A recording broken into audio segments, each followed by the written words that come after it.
เอากาสบายดีแล้วก็สวัสดีพ่อแม่พี่น้องฝั่งลาวฝั่งไทยกันคือเก่าพ่อแม่พี่น้องมื้อนี้ก็เฮาก็อ่ามาเบิ่งเส้นทางพี่น้องเนาะก็คือเส้นทางนี้ก็คือสัญจรแบบสะดวกสบายเลยพ่อแม่พี่น้องเนาะก็เพิ่นกำลังเฮ็ดในช่วงเดือนกันก่อนพี่น้องเนาะ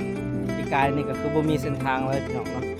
แต่ว่าปีนี้มีพี่น้องกะว่าโอ้พ่อแม่พี่น้องบ่คิดว่าฝันว่าสิมาฮอดนาปอบัวเลยเส้นทางแดงนี่พี่น้องเนาะก็คือเฮาสิกลับนี่ก็คือทางจะจุ่มเลยพี่น้องเนาะจะออกทางหน้าก็ถึกนาเลยพี่น้องเนาะก็บ่คิดว่าฝันว่าสิมามีทางเส้นทางเส้นทางแดงงามๆพี่น้องเนาะโอ้สุดยอดพี่น้องเนาะก็ในที่สุดเมืองลาวเฮาก็มีคือกันพี่น้องแต่ว่ายังบ่ทันได้เจริญแบบเมืองไทยพี่น้องเนาะบโดนก็คือสิมีทางดำเนาะพี่น้องนี่พี่น้องเห็นปะพี่น้องโอ้ทำไมพี่น้องเอ้ยไปพี่น้องเข้ากับสิพาเพื่อนพี่น้องเบิ่งเส้นทางเลยพี่น้องว่ามันฮอดไซส์เส้นทางตัวนี้เนาะไปพี่น้อง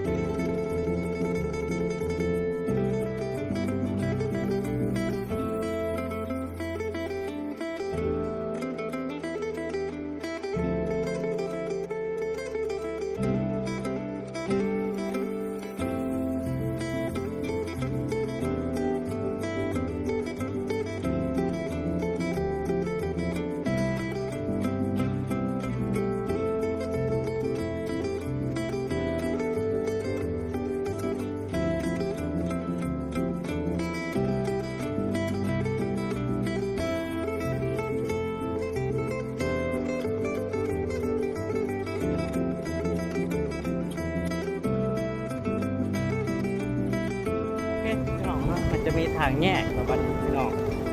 โอ้ทางแยกกับไปทางไหนแล้ววันนี้พี่น้องโอ้มาแยกเยอะจังทางนี้ก็ดีพี่น้อง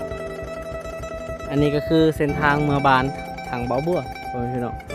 อันนี้ก็ไปทางนาไส้เนาะเป็นว่าทางนาไส้เดี๋ยวสิลองไปบ้างนะวันนี้โอ้ทางงาม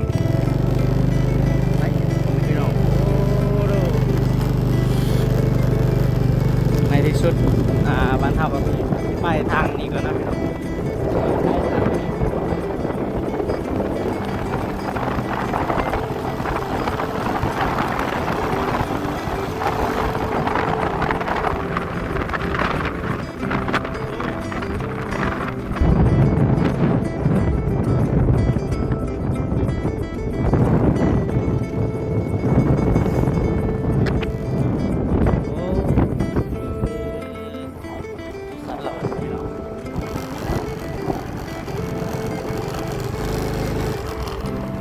โอ้ไปทางใช่แล้วก็บ้านเห็นปะพี่น้อง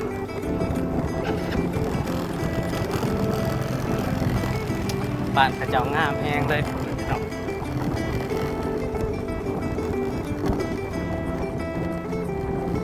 ทำสีออกมาแท้ๆดีเห็นปะพี่น้องเส้นทางโคตรเรือเสือขอพี่น้องเนาะ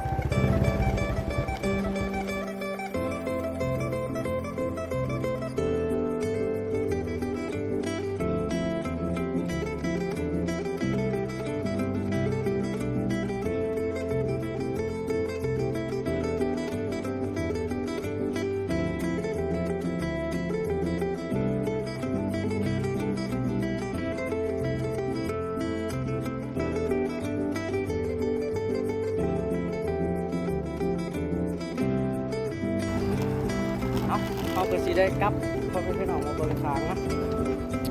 โอ้งามแพงทางกระจกเนี่ยแต่ว่าทางนี้เวลาฝนตกไปไม่ได้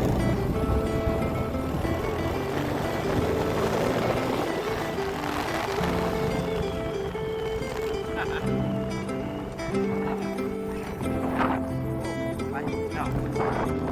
ไม่เหมือนกันที่เวลา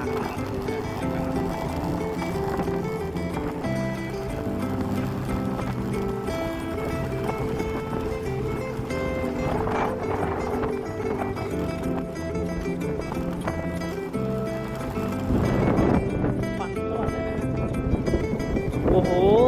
างนะครับผมเป็นเส้นทางออกหน้าโอ้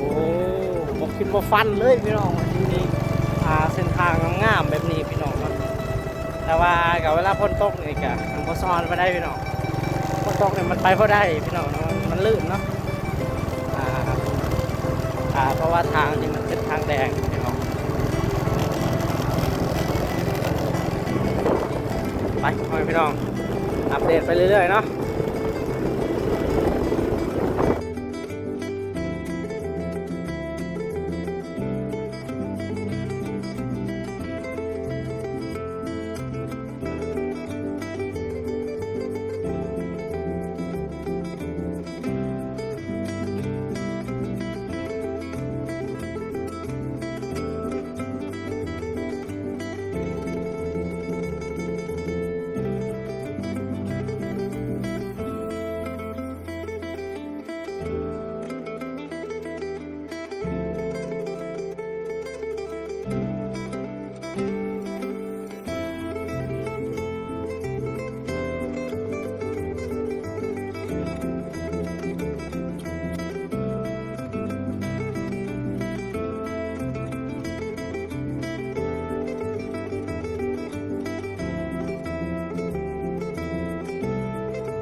ตอนนี้เขาก็มาหอดบ้านนาจะปล่องแล้วนะพี่น้อง